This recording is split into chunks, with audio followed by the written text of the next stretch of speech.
Bonjour et bienvenue dans cette vidéo. Comme vous avez pu le voir dans le titre, c'est un book haul puisque j'ai bien craqué en ce début d'année 2021. Donc, écoutez, après cette petite introduction, je vais vous présenter les livres.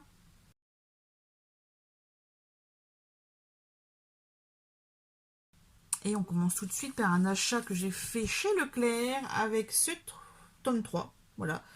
Une saga de Lucie Daniels. Donc là, c'est Un été pour tout changer à Vert Cottage. Voilà, je l'ai vu à 6 €. Ensuite, deux achats chez Noz. Nous avons ici La Voix d'Alice de Alice Peterson. Je l'ai eu à 3,50 €. Et là, ça va parler de maladie, puisque le personnage principal est atteint de mucoviscidose. Oh putain, j'arrive pas à le dire. Moi, c'est pas grave. Ici, nous avons... En fait, j'ai vu les noms ici, Austin et Wentworth, et c'est bon, je le prends. Je regarde même pas la quatrième, je le prends. Brigitte, je sais pas comment on dit. Coady, donc ça va être une anglaise. Voilà, donc une réécriture hilarante de Persuasion de Jane Austen qui séduira les fans de comédie romantique.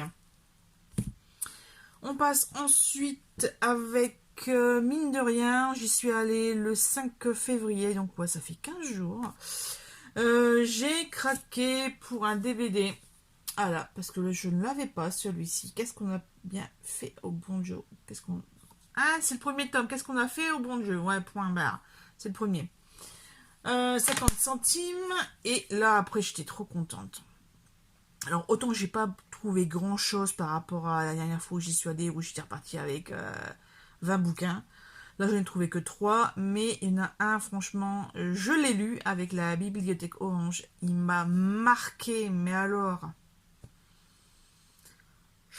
c'est... Voilà.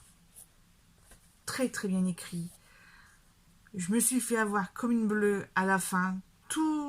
Voilà, tout est résolu à la fin. Enfin, donc il s'agit du Collier rouge, le Collier rouge de Jean-Christophe Ruffin, avec un F, ça je me dis tout en deux. Et oui, il a été adapté au cinéma et franchement juste magnifique. J'ai retrouvé un livre que j'avais déjà, mais il est en tellement meilleur état que ce que j'avais trouvé au marché. Je l'avais acheté 2 € il me semble. Là, j'ai acheté 50 centimes et il y a 0 tache. Donc, je l'ai pris.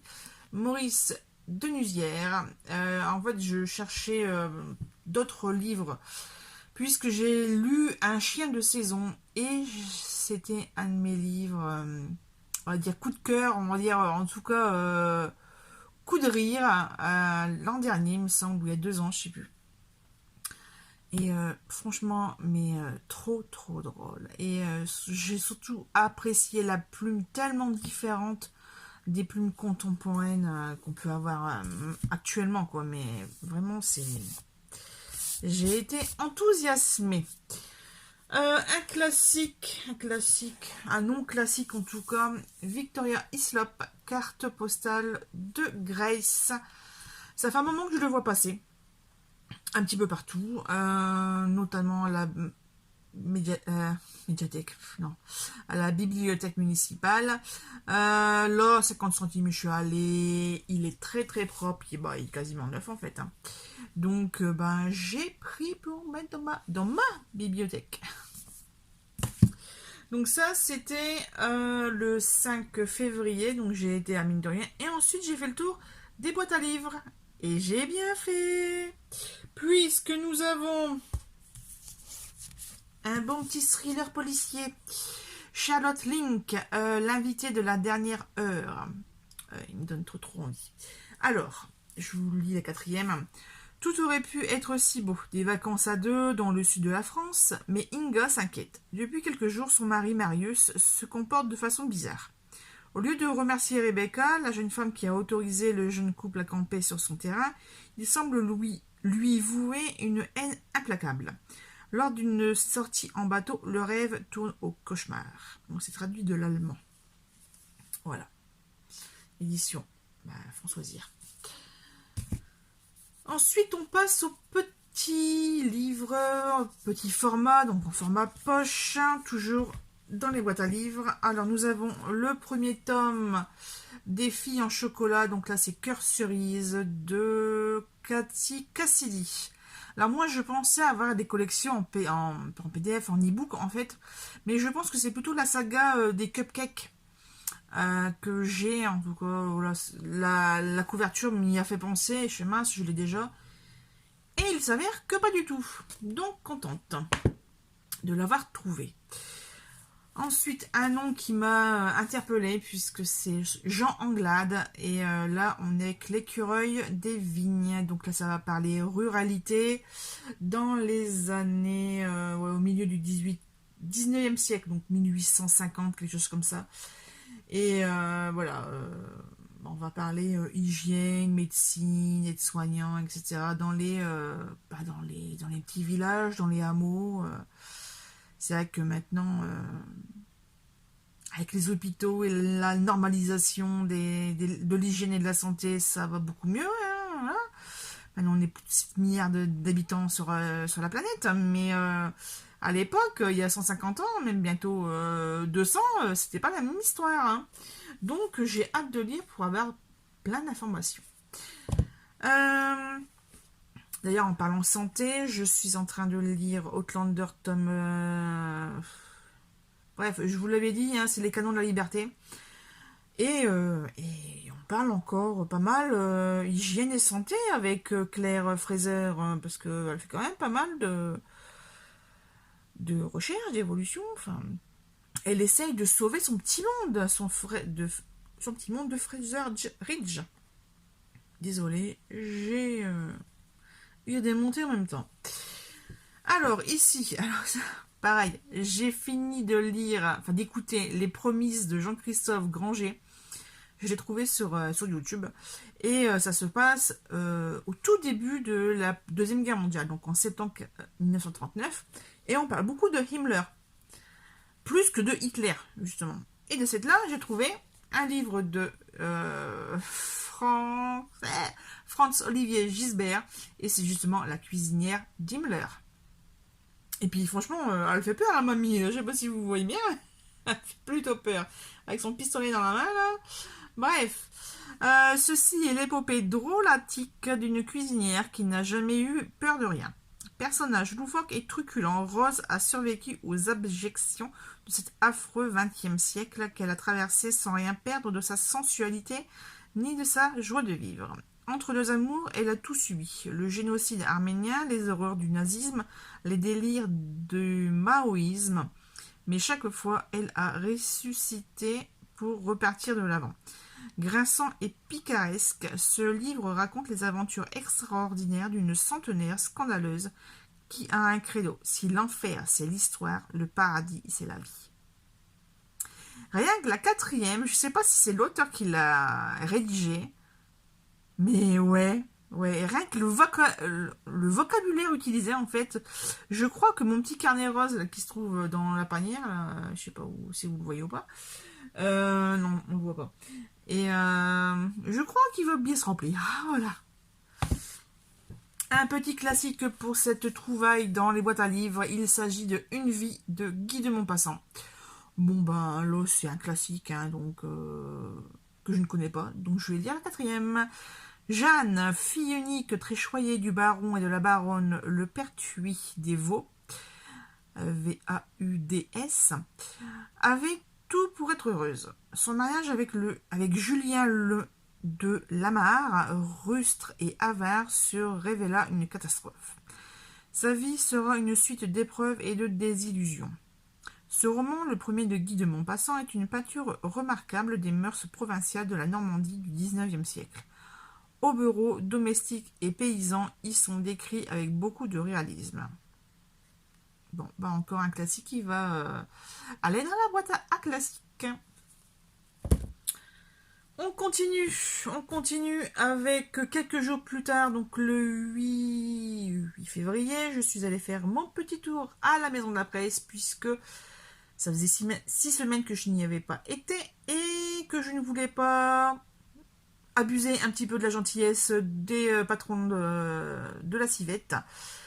Donc j'ai été chercher mes exemplaires, enfin j'ai sélectionné les exemplaires que je voulais de la collection Les Romans Éternels. Donc là c'est le numéro 70, Noël à comment on dit déjà, Thompson Hall de Anthony Trollope. Donc ça c'est le numéro 70. Nous avons Louisa May Alcott avec Pour le meilleur et pour le pire et pour l'éternité. Ça, c'est le numéro 72 de la collection. À se demander quand est-ce que ça va finir d'ailleurs, cette collection. Ah, pareil, il y avait Le crime de Gramercy Park de Anka Green. Je ne l'ai pas pris, mais en fait, j'aurais peut-être dû. Tant pis. J'ai économisé 9,99. Et celui que je voulais également avec impatience, je ne pense pas par contre qu'ils vont faire les autres livres, puisqu'il s'agit d'une saga, et il s'agit de la saga de Anne, écrit par Lucy Maud Montgomery. Donc là c'est le numéro 69. À savoir que les éditions Monsieur Toussaint l'ouverture a fait vraiment... Il les réédite en fait avec une couverture. Mais de toute façon, vous l'avez sûrement vu passer dans des vlogs, dans des updates, dans des book hauls. Et sinon, vous allez simplement sur Livre Addict ou même là où vous voulez acheter les livres. Et voilà, vous marquez juste Lucy Maud Montgomery et puis vous verrez les sublimes couvertures de cette maison d'édition. Monsieur Toussaint l'ouverture. Effectivement, cette là, très belle édition, donc c'est un petit peu cher. C'est environ 17 ou 19 euros, quelque chose comme ça. Enfin, voilà, ça tire sur les 20 euros, quoi. Voilà, donc ça c'est fait. Ensuite, ah bah oui. Le 14 février, la fête des amoureux, monsieur décide de m'inviter au resto. Je choisis le resto. J'aurais pas dû. Et puis sinon j'aurais pas dû choisir, enfin, accepter d'y aller le 14. Habituellement on n'y va jamais le 14. Soit on y va la veille, soit on y va dans la semaine en fait. Voilà, quelques jours après. Bref. Là, il faut absolument marquer le coup, bref. Donc, me voilà que enfin, nous voilà au restaurant Sushi. Sauf qu'on avait réservé pour 19h pétante. Et que lui avait rendez-vous à 17h dans une des villes voisines, donc on a dû patienter plus d'une heure dans la zone commerciale. Et à un moment donné, au bout de plusieurs minutes, après avoir fait Action, L'Incroyable, Carter Cash, on fait tiens, et si on irait chez un vendeur, donc c'est Easy Cash il me semble. Je vais regarder ça tout de suite. Non, Cash Converter, voilà. Ah bah ouais, impeccable. Donc moi, rayon livre, lui est rayon jeux vidéo et DVD. Et moi, j'ai trouvé des petites choses, lui aussi d'ailleurs. Mais c'est ma vidéo, donc c'est moi qui montre. Hein. Donc, on a un Belva plein, Les Silences du cœur. Je l'ai eu à 1,99 €. En fait, c'est une autrice qui est décédée il y a quelques années et qui a écrit énormément de livres, puisque là j'ai enregistré tous les livres que vous avez vus et que vous allez voir. J'ai tout mis sur Livre Addict et il y en a, voilà, il y en a beaucoup, et c'est pour ça que j'ai pu voir que cette autrice avait écrit pas mal de petites choses. Encore une autrice qui a écrit pas mal de choses, en tout cas un premier livre qui a été mise en image, donc il s'agit de PS I Love You de Cecilia Ahern. Et là nous avons le tome 2 post-scriptum, voilà, donc je ne savais pas qu'il y avait un autre tome, donc je l'ai pris puisqu'il était à 3,99 €. Je ne l'avais jamais vu, il est en bon état, donc c'est parti mon kiki. Ça c'est tout pour le 14 février. Donc on en a 2.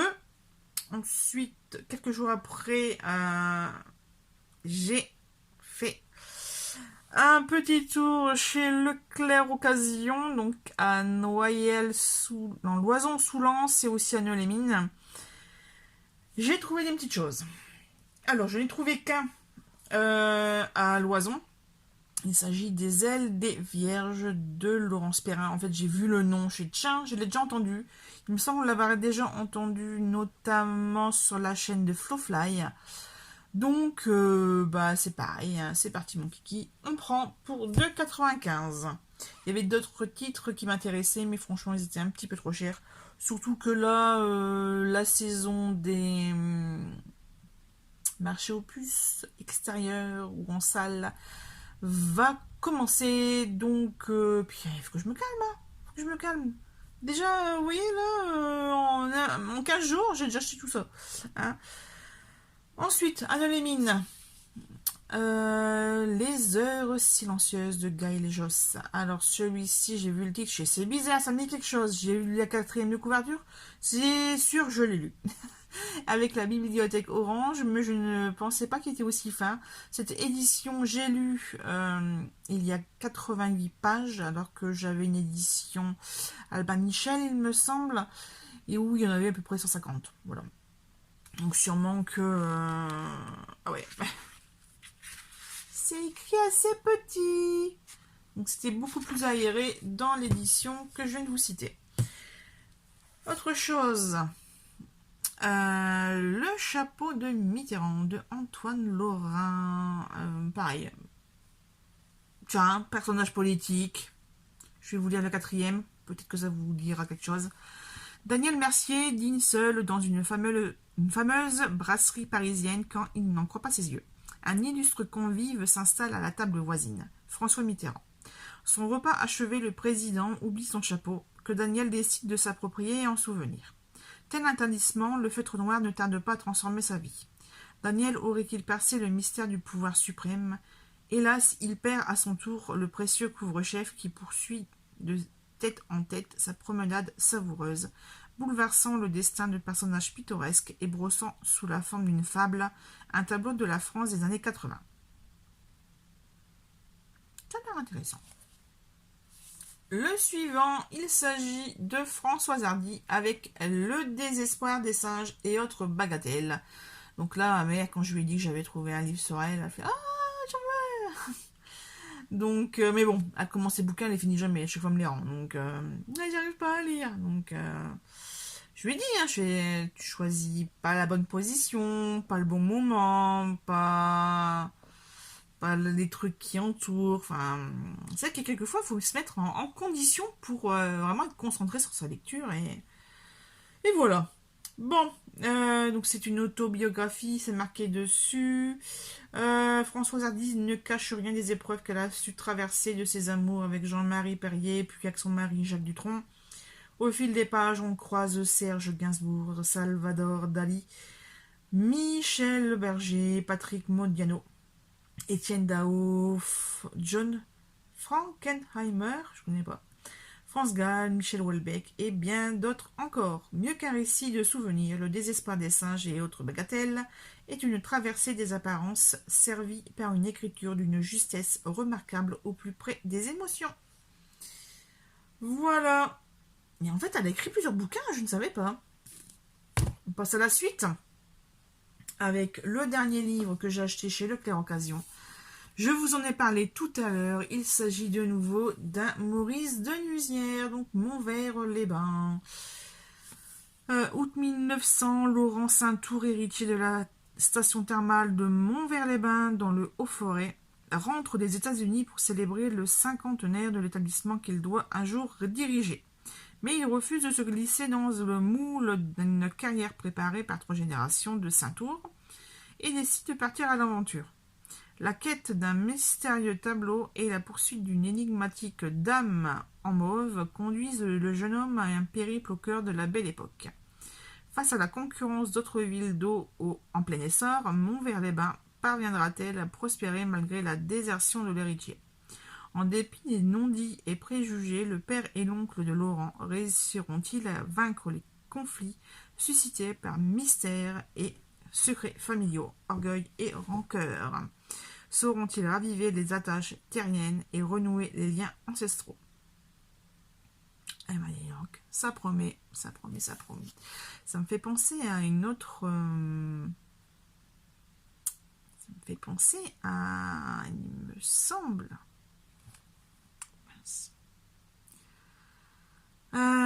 ça doit être un Clarisse Sabard, il me semble, à la lumière de nos jours, peut-être, ou le jardin de... Non, le jardin de l'oubli. Le jardin de l'oubli de Clarisse Sabard, ça se passe durant la Belle Époque. Puisque il y a une espèce de danseuse, chanteuse, je sais pas trop quoi, là, qui aime un petit peu la zizanie dans ce bouquin. Et, ah bah, vous voyez, je vais avoir une autre aperçu de cette époque, la Belle Époque. Donc, je suis bien contente. On continue avec les trouvailles que j'ai faites. Là, on est le 21. Je suis allée faire les courses chez Leclerc hier, il me semble. Ouais, c'est ça, j'ai fait les courses hier. Et de cette là, comme d'habitude, je vais faire mon petit tour à la boîte à livres. Et punaise, alors là. Mais comment j'ai trop bien fait en fait. J'ai trop bien fait, ça fait déjà 21 minutes que je vous parle, mais là, avec la tour de livre qui est machin, qui est à ce côté, et encore, je n'ai pas tout pris. J'ai pas pris tout ce que je voulais parce qu'en fait, il s'avère que quelqu'un avait déposé une collection complète de des livres de la comtesse de Ségur, vous savez, avec les tranches roses, vraiment années 75-80 en fait.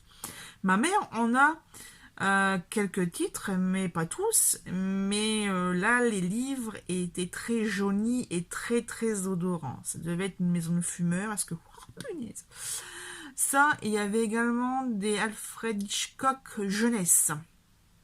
Il me semble, ou Stephen King jeunesse, oh, bref. Quelqu'un de très très connu. Et pareil... très odorant. Donc, j'ai tout laissé. Par contre, que ce que je vais vous présenter, ça fait quand même déjà pas mal. J'en avais déjà bien plein les bras. Allez, on commence sans plus tarder avec les poches. On a un Frank Bouise, Grossir le ciel. Là, donc là c'est dans les policiers. Attendez, je vous le mets là parce que sinon vous allez... Bah oui, c'est haut. Un classique, pareil, un petit peu dans le détail, mais bon, c'est pas grave, je l'ai pris quand même. Le parfum, je n'ai jamais vu le film. Donc c'est de Patrick Suskind. Je sais pas si on dit comme ça ou pas. Voilà, il paraît que c'est un chef-d'œuvre, donc j'ai pris. Alors là, j'aurais peut-être pas dû le prendre parce que vu l'état, il est tout coinque. Les pages sont pas super nickel. Il y a un petit peu jaune, enfin bref. Il s'agit de Le théorème du perroquet de Denis Gued. G-U-E-D-J. Je sais pas comment on dit. Un petit policier thriller, je ne sais pas, je ne l'ai pas encore lu. Sous surveillance de Dorothée Lision. Prix VSD du Polar. Coup de cœur de Franck Tillier. Si Franck Tillier a aimé. Ouais, c'est bon, c'est parti. Encore un nom très très connu. John Grisham. L'informateur aux éditions Le Livre de Poche. Donc là c'est pareil, c'est un thriller. Encore un livre, j'aurais peut-être pas dû le prendre. Il est très abîmé à mon goût.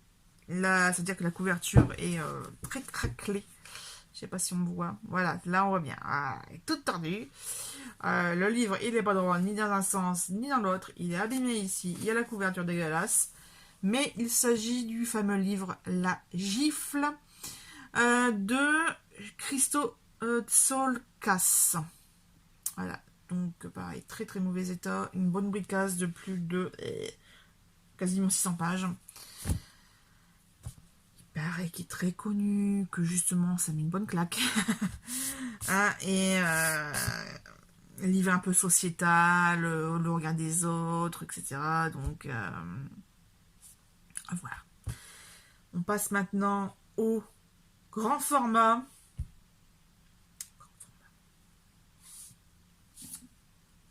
La perle du Sud. Ça fait des années que je les vois, que je le vois. En marché aux puces, là c'est bon, gratuit. Ah ben je prends mon gars.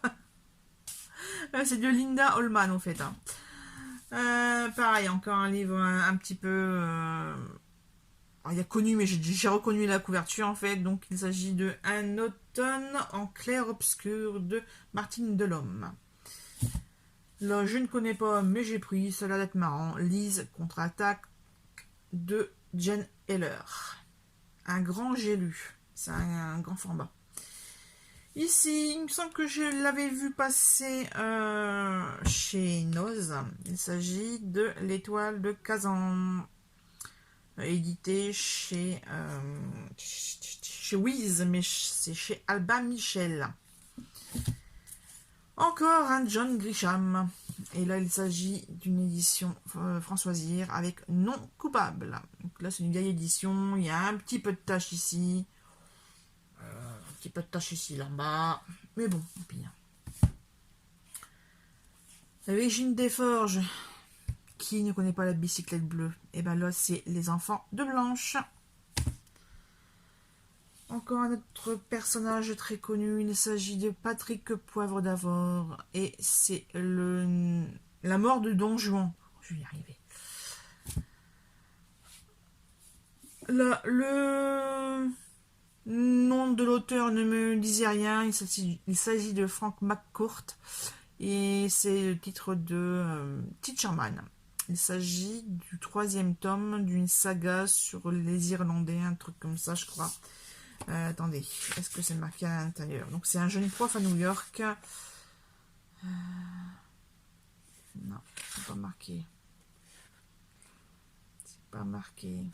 Mais je l'ai vu sur Livre Addict, hein, comme d'habitude. Quelqu'un encore de très connu. Bon, là, les deux derniers, c'est vraiment des gens connus. Hein. J'ai trouvé beaucoup de choses de gens connus, en fait, ce mois-ci.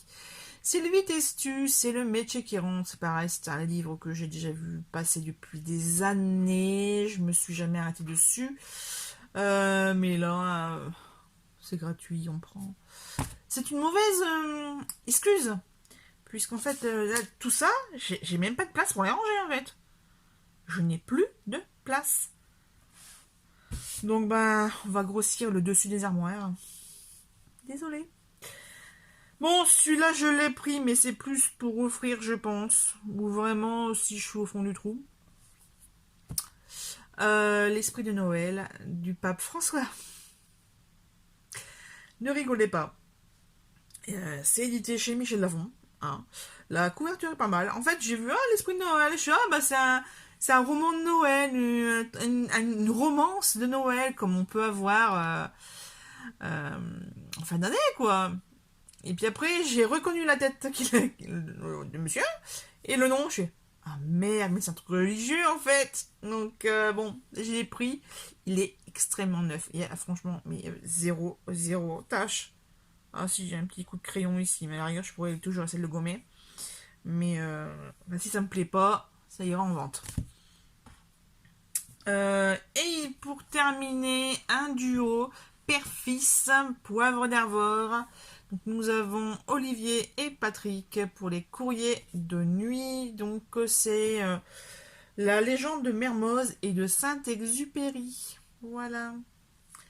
Bon, écoutez, je crois qu'on est bon au bout de 30 minutes de... je sais pas, attendez 2 secondes, je vais compter.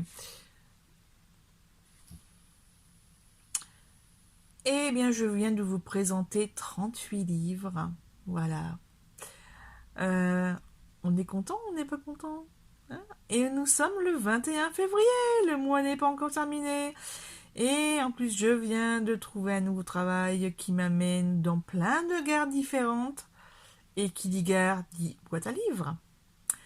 Donc, je risque de faire augmenter ma collection de livres gratuits. Sur ce, je vous laisse. Merci d'avoir regardé cette vidéo et je vous dis à très bientôt.